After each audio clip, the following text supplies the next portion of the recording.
जय हिंद दोस्तों। किसी पेशेंट को कोविड है या नहीं, इसके लिए बेसिकली दो तरह के टेस्ट होते हैं। पहला होता है आरटीपीसीआर टेस्ट। ये आपके पुराने 2G जमाने का नेटवर्क होता है जो कि स्लो है लेकिन रिजल्ट एकदम सटीक देता है। और दूसरा होता है रैपिड एंटीबॉडी टेस्ट।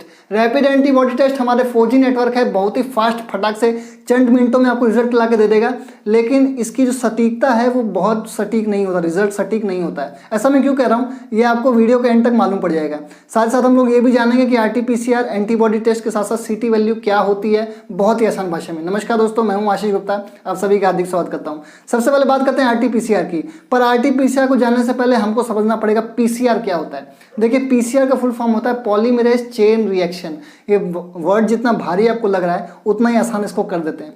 ये दो शब्दों से मिलकर बना हुआ है, पॉलीमरेज और चेन रिएक्शन। पॉलीमरेज मतलब पॉलीमर, यहाँ पे हमारे केस में होगा डीएनए, और चेन रिएक्शन का मतलब ये डीएनए अपने आइडेंटिकल कॉपी धकाधक मतलब अपने बच्चे पैदा कर रहा है, खचाखच डीएनए कॉपीज बना रहा है, तो इसी को हम लोग कहते हैं चेन रिएक्शन। अभी चेन रिएक्शन कैसे काम करता है, 1 का 2, 2 का 2, 2 का 3, 3 का 4 नहीं, ऐसे नहीं करता।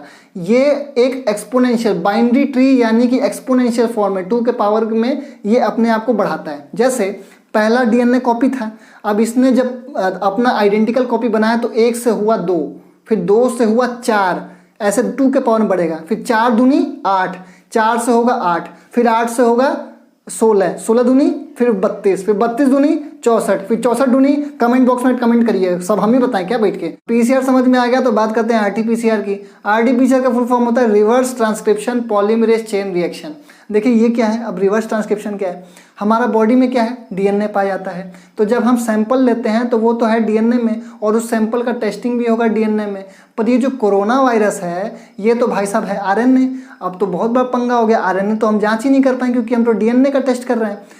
तो आरएनए को डीएनए में चेंज करने के प्रोसेस को कहते हैं रिवर्स ट्रांसक्रिप्शन, और डीएनए को आरएनए में चेंज करने के प्रोसेस को कहते हैं ट्रांसक्रिप्शन।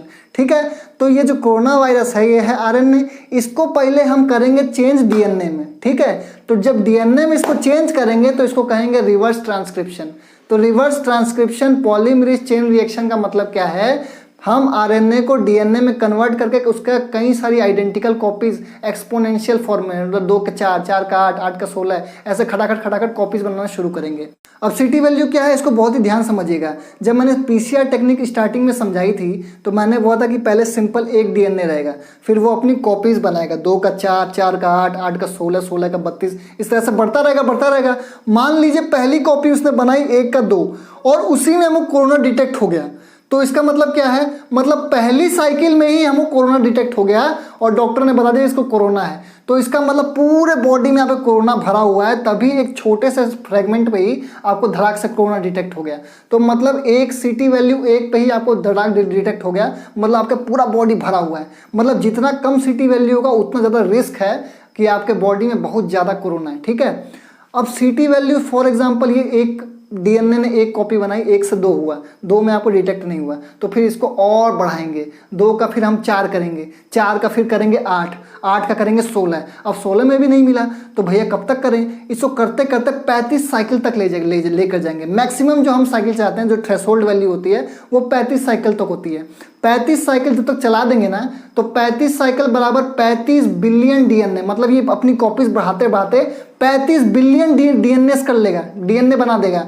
तो समझिए, मान लीजिए किसी का सीटी वैल्यू 35 निकला, कोरोना पॉजिटिव निकला सीटी वैल्यू 35 में, तो आप ये समझिए उस डीएनए ने बेचारे ने पहले बार साइकिल चलाया तो 2 ठो में निकला, फिर 4 ठो में निकला, फिर 8 में निकला, 16 में निकला, 32 में निकला, बढ़ाते गया 35 बिलियन डीएनए बनाने के बाद तब जाके तनी सा मिला उसको कोरोना। तो इसका मतलब क्या है कि जिसका सीटी वैल्यू ज़्यादा है उसके अंदर उतनी बॉडी में कमजोर है, तो मतलब कोरोना कम है।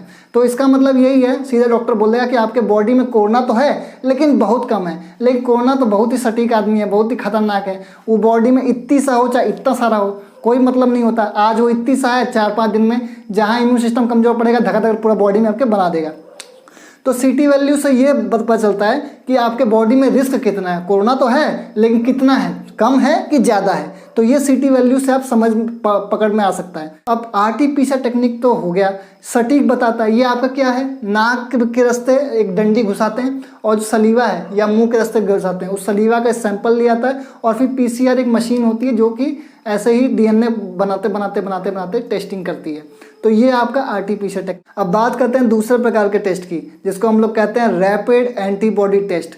ये क्या होता है, अब जैसे कोरोना आपके बॉडी में अटैक किया है तो जो आपका इम्यून सिस्टम है वो धका एंटीबॉडी बनाना शुरू करेगा, धका मारना शुरू कर देगा एंटीबॉडी से। तो आपके ब्लड में एंटीबॉडी बनना शुरू हो जाएगा। तो आपके खून की सैंपल लिया जाएगा और खून के सैंपल में हम बस चेक कर लेंगे कि वो एंटीबॉडी बना है कि नहीं बना है। जैसे ही मालूम पड़ जाए कि एंटीबॉडी बना है तो आप समझ जाएंगे कि भैया एंटीबॉडी तभी बना है क्योंकि आपके बॉडी में कोरोना है, तभी उसका एंटीबॉडी बना है। तो हम समझ जाएंगे कि भैया हाँ कोरोना पॉजिटिव है। चंद मिनटों में रिजल्ट होता है 4G की स्पीड से, लेकिन ये सटीक नहीं होता। ऐसा मैं क्यों कह रहा हूँ, क्योंकि जब आपके बॉडी में फॉर एग्जांपल अभी नया कोरोना घुसा है, एकदम जस्ट अभी घुसा है, अटैक अभी करना शुरू नहीं किया है वो, तो हमारे बॉडी में भी एंटीबॉडी बना नहीं है।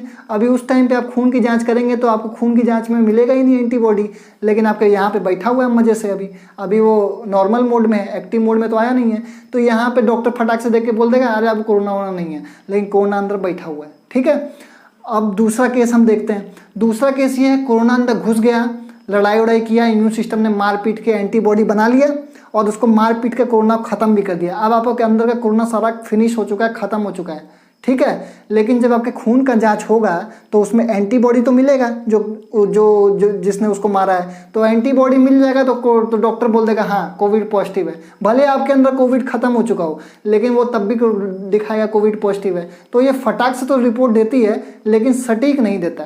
तो इसलिए रैपिड एंटीबॉडी टेस्ट उतना सक्सेसफुल नहीं है, उतना सटीक नहीं है। आरटीपीसीआर स्लो है, चंद घंटों में रिपोर्ट आती है, पर एकदम सटीक रिपोर्ट देता है। अब हमारा जो इम्यून सिस्टम होता है ये दो तरह के एंटीबॉडीज पैदा करता है। पहला होता है इम्यूनोग्लोबिन एम और दूसरा होता है इम्यूनोग्लोबिन जी। अब ये जो IgM होता है इम्यूनोग्लोबिन एम, ये फटाक से एक्शन में आता है। जैसे आपके बॉडी में कोरोना घुसा, ये फटाक से एक्टिव हो जाएगा, बोलेगा अरे ये तो दानव है भैया, खटाक से जय श्री राम करके खट खट खट खट खट गाजा मुनि तरह काटना शुरू कर देगा।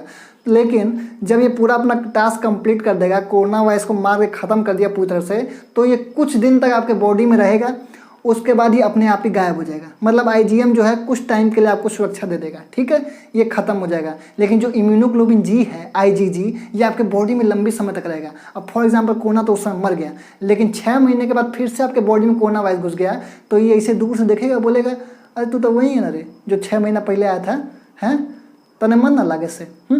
फटाक से फिर से तलवार निकालेगा, बोलेगा ले जय भवानी, खट खट खट खट मारना शुरू कर देगा। अब मार के वहीं कूच के रख देगा कोरोना वायरस को। ठीक है, तो ये जो IgG है ना, ये आपको बॉडी को लंबे समय तक प्रिवेंट करता है एंटीबॉडीज बना के। इसलिए जो हमारे वैक्सीन होते हैं, जैसे स्पुतनिक ने कहा, जैसे बहुत सारे वैक्सीन है, ये लोग कहते हैं कि हम आपके कोई बॉडी को 1 साल तक प्रिवेंट करेंगे, 1 साल के बाद आपको फिर डोज लगाना पड़ेगा। तो जो 1 साल या लंबे समय तक आपके बॉडी को वायरस से प्रोटेक्ट कर रहे हैं वैक्सीन में, तो इसमें IgG बेसिकली बहुत इंपॉर्टेंट भूमिका निभाता है। तो होप आपको समझ में आ गया होगा IgG क्या होता है, IgM क्या होता है, रैपिड एंटीबॉडी टेस्ट क्या होता है, RT-PCR क्या होता है, CT वैल्यू क्या होती है। तो दोस्तों आज के लिए इतना ही। नमस्कार, वंदे मातरम, जय हिंद।